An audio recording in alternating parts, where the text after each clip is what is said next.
वतन या कफ़न जो नारो हणंदड़ सूर्य बादशाह जंहिं फाही त क़बूल कई पर ग़ुलामीअ जी ज़िंदगी न गुज़ारी। अॼु असां हिकु अहिड़े बादशाह जो ज़िक्र कंदासीं जंहिं नंढे खंड जी आज़ादी जी तहरीक में नुमायां किरदारु अदा कयो। इन ई बहादुर शख़्स जो नालो आहे सूर्य बादशाह। सिंध जी सरज़मीन जे सूर में सूर्य बादशाह फाहीअ जे फंदे खे त चुमियो पर ग़ुलामीअ जी ज़िंदगीअ खे पसंदि न कयो। हिन बादशाह जा केतिरा ई लक़ब आहिनि। हिन खे कॾहिं बाग़ी, कॾहिं पगधणी ऐं कॾहिं इमामे इनक़िलाब, शहीद बादशाह ऐं मुजाहिदे आज़म लिखियो वियो आहे, पर संदसि सभ खां मशहूरु लक़ब सूर्य बादशाह आहे। जी बिल्कुलु ज़िक्र पियो हले छहें पीर पागारे जो, जंहिंजो असुलु नालो पीर सैयद सिबगतुल्लाह शाह राशिदी सानी आहे। सैयद सिबगतुल्लाह 16 मार्च 1909 ईस्वीअ ते पीर जो ॻोठु ज़िलो खैरपुर सिंध में पैदा थियो। संदसि बहादुरीअ सबबि माण्हू खेसि सॾींदा ई सूर्य बादशाह हुआ। सूर्य बादशाह जी तहरीक जो नालो हुर तहरीक हो ऐं संदसि पुरजोश नारो भेज पागारा, वतन या कफ़न ऐं आज़ादी या मौत हुआ। हिन तहरीक जा 2 मरकज़ हुआ, हिकु पीर जो ॻोठु ज़िलो खैरपुर ऐं ॿियो गड़ंग बंगलो सांगड़। तारीख़ शायदि सूर्य बादशाह जी अंग्रेज़ फ़ौज जे जनरल सां कयल ॻाल्हि ॿोल्हि विसारे न सघे।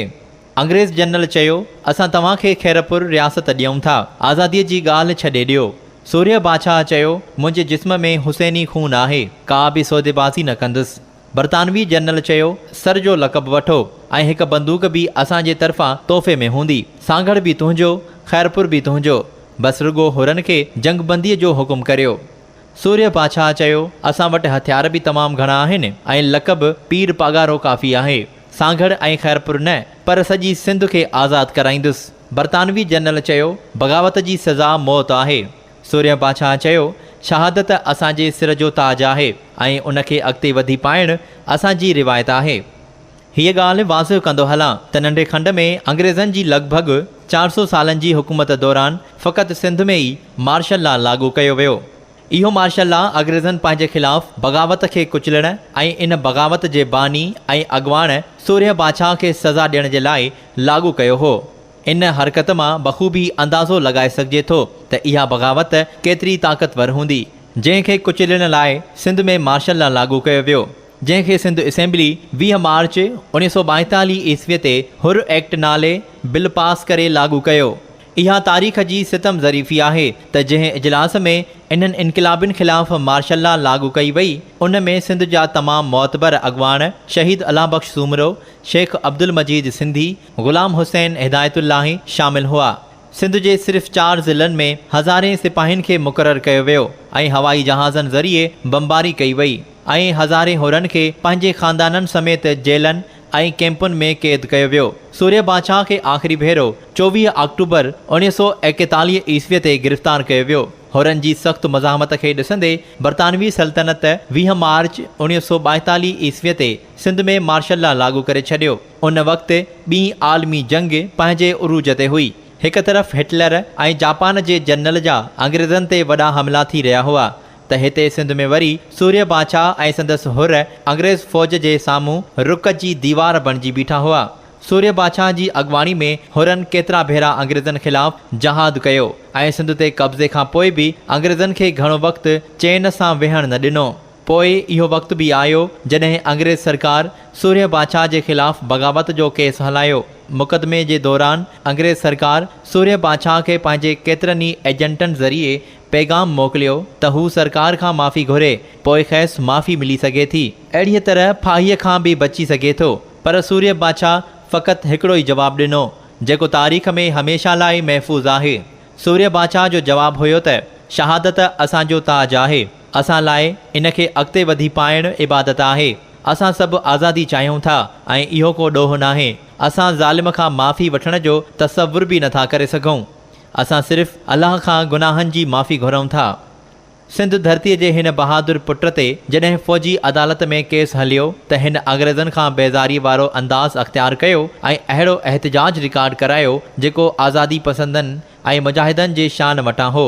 हिन मुस्कुराईंदे पंहिंजी ॻिचीअ में फाहीअ जो रसो विझणु पसंदि कयो, पर ग़ुलामीअ जी ज़िंदगी ऐं माफ़ी घुरणु पसंदि न कई। आख़िर खेसि फांसी ॾियण जो फ़ैसिलो करे हिन बहादुर बादशाह खे 20 मार्च 1943 ईस्वीअ ते 14 रबियुल अवल 1362 हिजरीअ जी फजर महल सेंट्रल जेल हैदराबाद में 34 वरियनि जी ॼमार में फाही ॾिनी वई। इन्हनि 34 सालनि में अंग्रेज़नि जी ग़ुलामी न करण सबबि 10 साल हिंदुस्तान जे मुख़्तलिफ़ जेलनि रत्नागिरी, राजशाही, पुणे में क़ैद रहियो। याने इन्हनि खे रुगो 24 साल जीअण जो मौक़ो मिलियो, जंहिंमें जिदोजहद, रूपोशी ऐं मुश्किलातूं शामिल हुयूं। सूर्य बादशाह 23 सालनि ताईं मसनद नशीन रहिया। अंग्रेज़ फ़ौज जी हैदराबाद ब्रिगेड जे मेजर रिचर्डसन जी अॻवानी में सूर्य बादशाह जे बमबारीअ सबबि तबाह थियल महल मां हिन बहादुर बादशाह जे 2 पुटनि 14 सालनि जे शाह मर्दान शाह ऐं 12 वरियनि जे नादर शाह खे सदस ख़लीफ़े अली बख्श जूणे जी अतालिकीअ में अंग्रेज़ पाण सां गॾु वठी विया। पहिरीं इन्हनि ॿारनि खे अलीगढ़ ऐं पोइ बर्तानिया में 1950 ईस्वीअ ताईं रखियो वियो।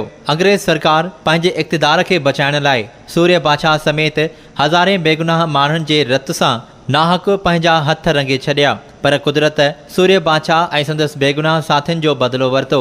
दुनिया ॾिठो त सूर्य बादशाह जी फाहीअ खां पोइ बरतानवी सल्तनत खे 5 साल जी बि मोहलत न मिली ऐं जंहिं सल्तनत जो सिज कॾहिं बि न लहंदो हो, इहो सिर्फ़ 4 साल 4 महीननि में अहिड़ो त ग़रक़ थी वियो जो मुस्तक़बिल में वरी उभरण जो को बि इम्कान ई न रहियो। ऐं इहा सल्तनत जेका कंहिं ज़माने में धरतीअ ते पहिरें दर्जे जी सल्तनत में शुमार थींदी हुई, उनखे एतिरो त मजबूर कयो वियो जो नंढे खंड जी आज़ादी वापसि ॾेई पाण हलिया विया।